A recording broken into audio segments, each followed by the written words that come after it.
wajah Indonesia di tahun 2025. Indonesia adalah sebuah fakta, yaitu negara kesatuan republik yang punya latar belakang historis, yaitu peradaban monarki, yang merupakan cikal bakal dari lahirnya negara kesatuan Republik Indonesia.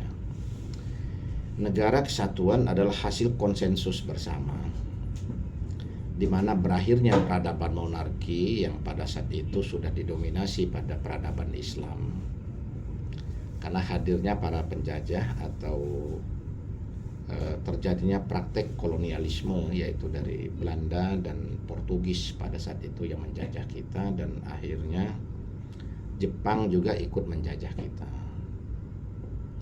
Ini adalah fakta sejarah bagaimana terjadinya konsensus bersama, maka kita bisa merdeka di tahun 1945 itu bukan pemberian atau bukan hadiah, tetapi itu adalah hasil perjuangan bersama, yaitu melalui revolusi yang dilakukan oleh putra-putra bangsa kita, dan mereka juga yang menjadi pendiri bangsa kita. Dikatakan sebuah konsensus karena akhirnya kan semua kesultanan yang ada pada saat itu kan akhirnya menyatakan melebur di negara kesatuan Republik Indonesia. Ya, kita masih ingat bagaimana fakta sejarah seperti dari Kesultanan Siak Indraloka itu kan membantu 1 juta golden ya yang diserahkan kepada Bung Karno, artinya itu kan hampir 1.000 triliun. Terus dari Yogyakarta pada saat itu juga sama, Kesultanan Jogja itu memberikan bantuan itu sekitar 600.000 golden atau sekitar 600 triliun. Dari Indonesia Timur itu adalah Ternate dan Tidore itu juga membantu sekitar 500 triliun atau sekitar 500.000 golden. Dan itu belum lagi bantuan dari negara atau kesultanan yang lain ya, atau dari bangsa yang lain ya.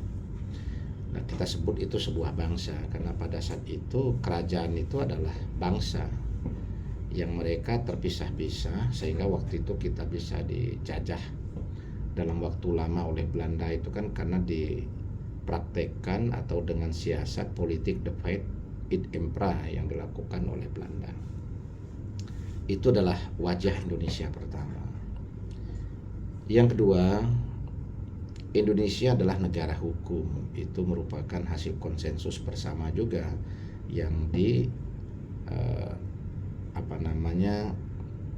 yang termaktub di dalam Undang-Undang Dasar 45, di mana negara kita adalah negara berdasarkan hukum, di mana menempatkan supremasi hukum itu di atas kepentingan kelompok atau golongan. Jadi semua masyarakat atau semua warga negara Indonesia itu sama di mata hukum. Akan tetapi kan prakteknya adalah saat ini kan proses penegakan hukum itu kan masih condong tebang pilih atau condong tajam ke bawah tapi tumpul ke atas kan. Ini adalah sebuah fakta ya. Terus negara Indonesia juga merupakan negara demokratis ya, atau negara yang menggunakan azas demokrasi dengan sistem pemerintahan presidensial.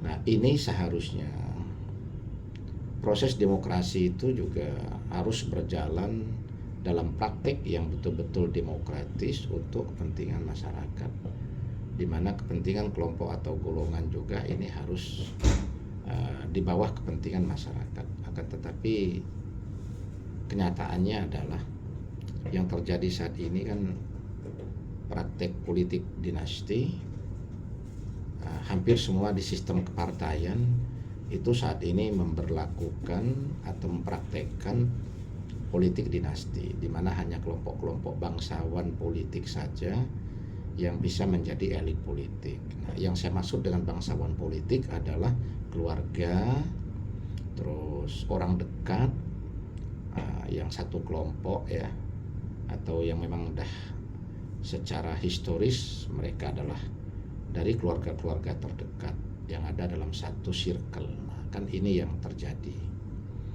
Ya di PDI ya kelompoknya keluarga Bung Karno dan orang-orang dekat. Di Demokrat ya kelompoknya SBY dan orang-orang dekat, kan itu yang mendominasi. Terus di PKB juga sama, kelompok bangsawan politik yang berbasis pesantren, nah kan itu yang mendominasi. Terus di Partai Gerindra juga sama, yang mendominasi sekarang menjadi elit politik adalah orang-orang dekatnya Pak Prabowo dan keluarganya. Ya bahkan kan istrinya pun ya menjadi wakil ketua umum, keponakannya kan. Nah, jadi kalau kita melihat dari fakta itu artinya proses demokrasi ini belum demokratis, tetapi masih lebih condong mempraktekkan yaitu praktek politik dinasti. Terus dalam proses berpolitik juga para elit politik kita ini juga masih menerapkan sistem politik kapitalis. Mana yang punya duit, mana yang punya kapital besar, ya itu yang condong akan masuk ke circle kekuasaan kan. Mana yang punya uang, mana yang punya kapital besar, itu yang berpotensi memenangkan kontestasi. Jadi mana yang punya jalur ke atas atau jalur ke orang dalam dan punya kapital, punya uang banyak, ya itu yang berpotensi masuk dalam kompetisi kandidasi. Nah, jadi ya tanpa kapital ya sekarang ini sulit, tanpa orang dalam ya sulit juga. Nah, jadi ini adalah wajah Indonesia kita saat ini. Jadi bayangkan kita punya bangsa yang punya latar belakang historis sebagai bangsa yang beradab, bangsa yang punya peradaban besar, mampu mengusir Mongol dari Nusantara kan leluhur kita. Akan tetapi saat ini kan negara kita justru terjajah dengan praktek sistem yang baru, yaitu sistem kekinian, di mana kita terjajah dalam konteks praktek demokrasi yang tidak berpihak kepada rakyat, praktek hukum yang tidak berpihak kepada rakyat. Nah ini kan sama juga masyarakat atau warga negara ini kan terjajah, tapi terjajah oleh para bangsawan politik yang merupakan satu warga negara, yaitu Negara Kesatuan Republik Indonesia. Kan ini kan ironis. Terus selanjutnya adalah wajah Indonesia adalah negara besar yang punya beragam potensi kekayaan alam ya. Coba kita kupas satu persatu. Indonesia ini punya emas yang dikuasai Freeport dari tahun 70-an. Ini potensi hasil tambang setiap hari itu lebih dari 3 ton. Bayangkan kalau 1 gram itu dikalikan 1,5 juta emas murni sekarang ini per gram, berarti 4,5 triliun ya. Satu hari 4,5 triliun. Tetapi kita kan tahu bahwa yang berkuasa di sana adalah kan Freeport, yaitu Freeport McMoran. Ada perusahaan dalam negeri yaitu Freeport Indonesia sebagai perusahaan pendamping, tetapi kan itu tidak punya kekuasaan. Kekuasaan atau powernya kan dipegang oleh Freeport McMoran. Bahkan hasil tambang itu kita pernah baca di media ya. Ini Freeport Indonesia ini nggak punya hak kontrol. Nah, jadi hanya tinggal terima laporan. Ya karena apa? Karena hak Indonesia dalam konsesi bagi hasilnya itu kan hanya 2%. Itu yang dulu di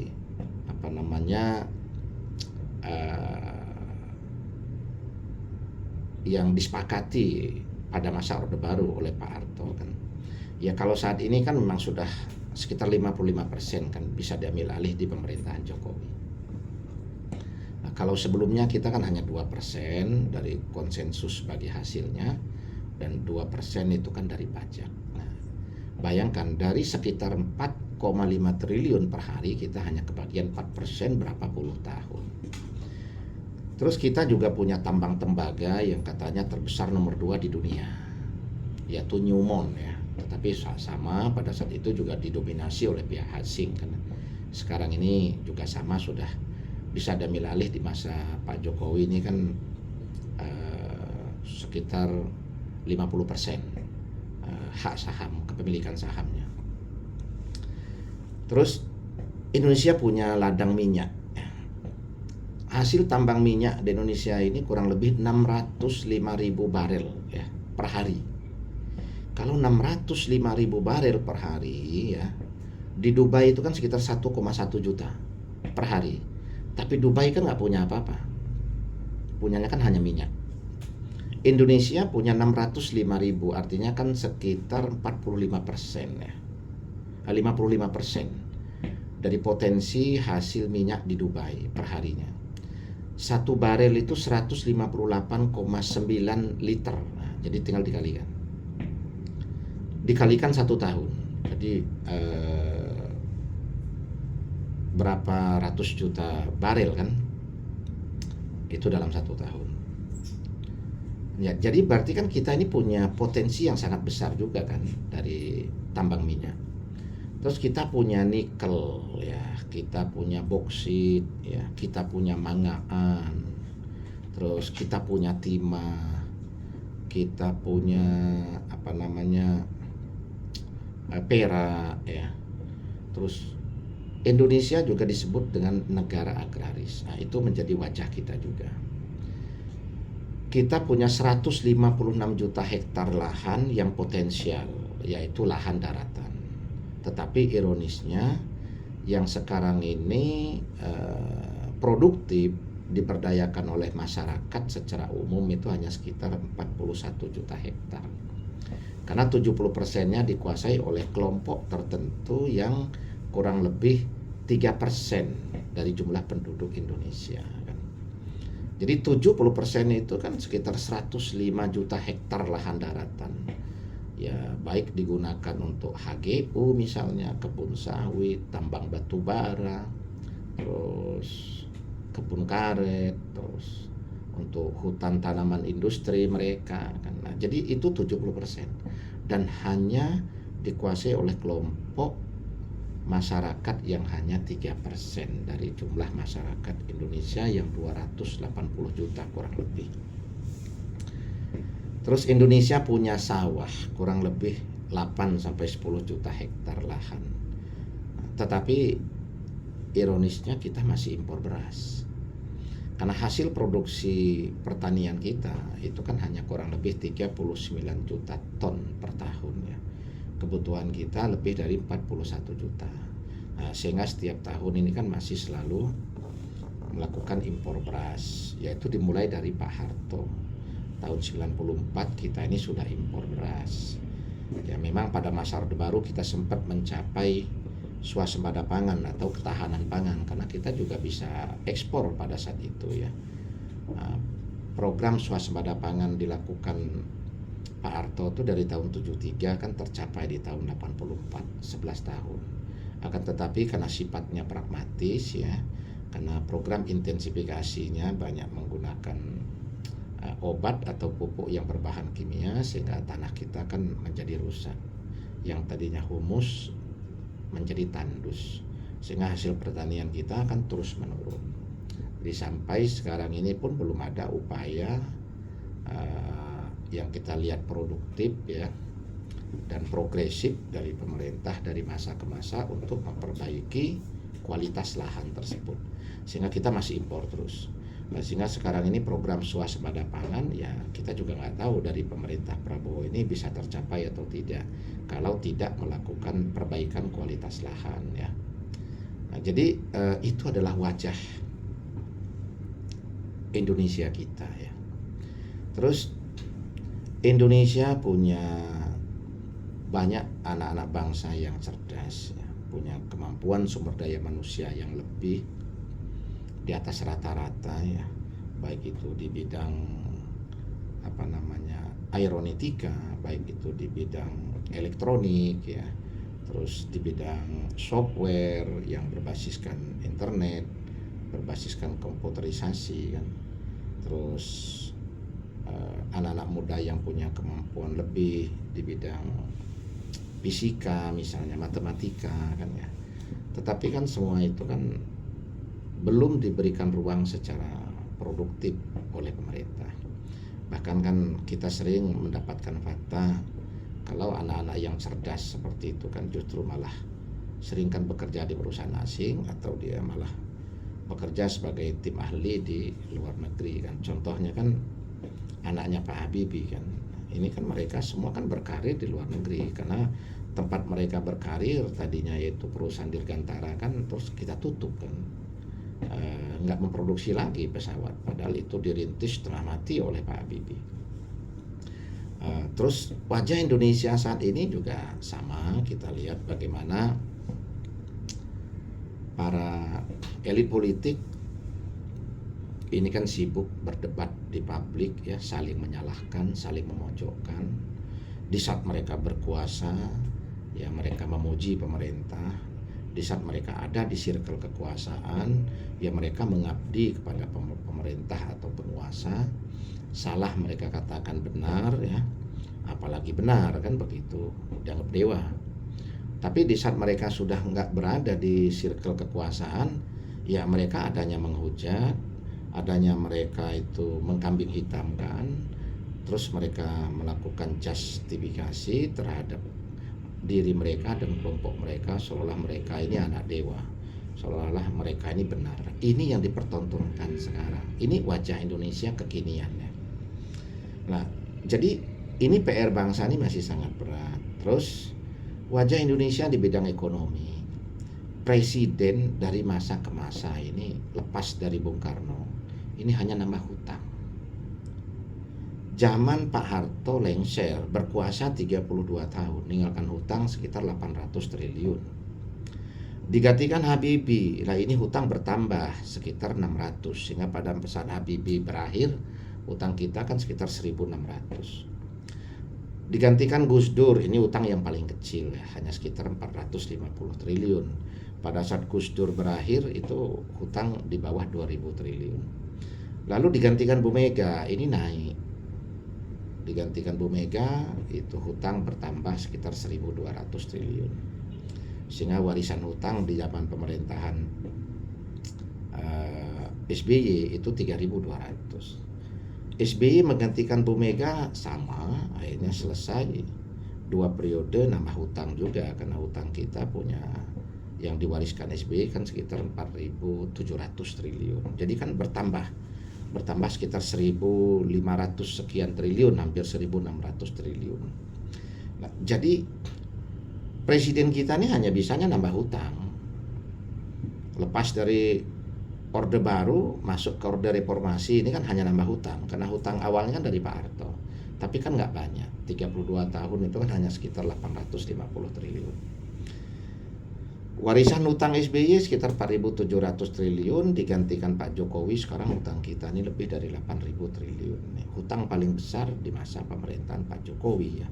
Sekalipun hutang Pak Jokowi ini relatif dikatakan hutang cerdas. Karena 80% hutang Pak Jokowi itu berupa surat berharga kepada masyarakat Indonesia sendiri. Cuman sayangnya adalah surat berharga tersebut atau sertifikat Bank Indonesia ya yang dijual kepada masyarakat ini kan sama juga hutang dalam negeri.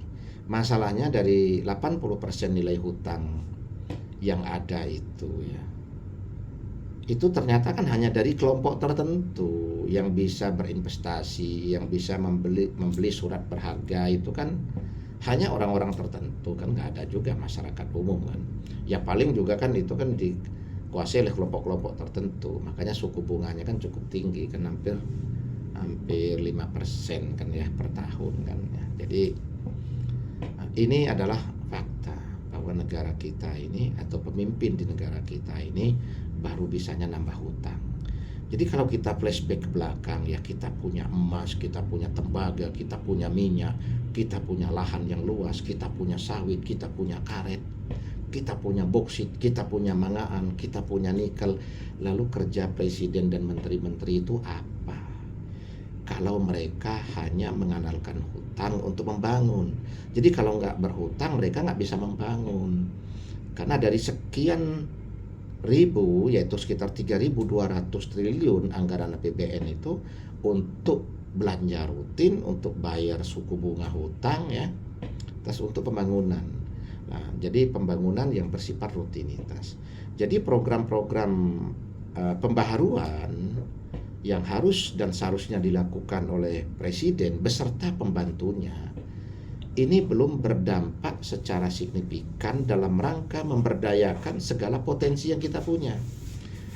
Kalau sebuah perusahaan saja dia harus mampu menghasilkan keuntungan dalam memenuhi kebutuhan internal perusahaannya ya, yaitu untuk mendapatkan sisa laba, untuk bayar operasional, bayar gaji karyawan, bayar pajak, dia kan harus untung. Lah ini negara yang punya banyak sumber daya kekayaan, yang sumber kekayaan itu berpotensi menghasilkan dengan hasil yang besar karena ini kan dikuasai oleh negara. Punya BUMN yang likuiditas dana di BUMN itu kan lebih dari 6.000 triliun per tahunnya. Tapi ironisnya adalah untuk menambah pembangunan, untuk menciptakan hasil-hasil pembangunan yang baru itu harus berhutang. Nah, jadi ini bukti bahwa setiap pemimpin di negara kita lepas dari Orde Baru ini adalah pemimpin yang belum ada kemampuan dalam memberdayakan segala potensi yang ada di negara kita. Ini adalah wajah Indonesia. Ini nggak bisa dipungkiri. Seharusnya presiden dan menteri itu tiap tahun bisa meningkatkan APBN, bisa meningkatkan pendapatan negara, dan hutang kita bisa lunas. Nah, jadi itu wajah Indonesia. Lalu bagaimana wajah Indonesia ke depan? Jawabannya adalah di Prabowo Gibran, khususnya di Pak Prabowo. Karena Pak Prabowo kan punya konsep dan visi besar membangun bangsa ini yang beliau tulis di dalam buku Paradok Indonesia. Nah, kalau Pak Prabowo ini mampu nantinya meningkatkan segala potensi yang ada di negara kita untuk menciptakan pendapatan negara yang berlebih, menciptakan masyarakat yang lebih sejahtera, menciptakan praktik penegakan hukum yang betul-betul adil ya, tidak hanya tajam ke bawah tumpul ke atas, terus bisa mencegah korupsi, mencegah kebocoran-kebocoran dari semua aspek potensi negara, terus bisa mensejahterakan masyarakat secara umum, terus dan betul-betul bisa menghasilkan satu praktek demokrasi yang demokratis ya. Nah, jadi ya maka buku itu pantas menjadi Paradok Indonesia. Nah, sehingga nanti bisa diwujudkan dari yang kontraproduktif itu bisa diwujudkan di masa Pak Prabowo. Jadi sehingga Pak Prabowo ini bagaimana bisa melunasi hutang dalam 5 tahun, dan itu harus bisa seharusnya ya. Karena kita punya berbagai sumber kekayaan yang tinggal diberdayakan dengan regulasi yang tepat, dengan komunikasi yang transparan dengan parlemen atau dengan rakyat melalui parlemennya. Nah, jadi bagaimana semua ditata, semua dipetakan dengan baik, nah semua digali potensi masalahnya, semua digali potensi risikonya, semua digali potensi pertambahan nilainya, potensi hasilnya. Nah, ini saya yakin Pak Prabowo bisa. Tetapi kalau Pak Prabowo nggak bisa dalam 5 tahun ini ya, tentunya akan tampak dalam progres 1 tahun pertama atau 6 bulan pertama. Nah, berarti ya kita pantasnya nanti pemerintah Prabowo ini, jadi kalau bukunya Paradok Indonesia ya berarti kita nyebut pemerintah Pak Prabowo ini kan Paradok Prabowo, karena nggak mampu mengimplementasikan, nggak mampu mewujudkan apa yang beliau cita-citakan. Maka ya kita sebut ya Paradok Prabowo, jadi bukan Paradok Indonesia lagi kan. Tetapi kita berdoa dan berharap ya bahwa Pak Prabowo mampu, kita menaruh harapan besar untuk itu ya, karena Seharusnya wajah Indonesia dengan berbagai potensi dan sumber daya yang kita miliki seperti yang saya sampaikan tadi itu, ya seharusnya negara Indonesia sekarang kan negara maju, nggak ada lagi orang miskin sampai 68 juta. Indonesia ini kalau standarnya itu garis kemiskinan itu dari pendapatan 500.000 ke bawah yang merupakan standar nasional, ya memang kita ini hanya sekitar 26 juta yang hidup di bawah garis kemiskinan. Tapi kalau kita menggunakan standar WHO dengan standar pendapatan sekitar 85 US dollar, kan sekitar 1.400.000. Kita ini masih di atas 60 juta yang punya penghasilan di bawah standar WHO tersebut, itu 1,4 juta. Jadi bayangkan, hanya dengan 1,4 juta itu kan nggak cukup ya. Nah, jadi di atas itu yaitu 1,6-2 juta itu sudah kelompok menengah. Nah, jadi kan ironis. Sementara di satu sisi ya kelompok-kelompok tertentu yang hanya sekitar 3% dari jumlah penduduk itu kan pendapatan mereka ini kan puluhan miliar, ratusan miliar. Itu kan setiap bulan. Puluhan triliun, ratusan triliun itu kan per tahun. Jadi sehingga di Indonesia ini sekarang ini adalah dengan negara yang disebut dengan rangkaian Zamrud Khatulistiwa, negara yang merupakan negara agraris ya, tapi ternyata kita lebih dari 60 juta masih hidup di bawah garis kemiskinan. Nah, terus beras kita masih impor. Tetapi di satu sisi banyak para pejabat kita ini kan masih hidup berpoya-poya, masih santai, menikmati hasil dari apa yang mereka kerjakan di luar hak mereka. Terus masih banyak aparat penegak hukum yang menjadi markus ya atau jadi maklar kasus ya, dan itu sangat ironis. Harapan besar kita yaitu kepada Pak Prabowo, semoga bisa diwujudkan sesuai dengan apa yang tertulis di dalam buku Paradok Indonesia, dan jangan sampai menjadi Paradok Prabowo ya. Oke, terima kasih.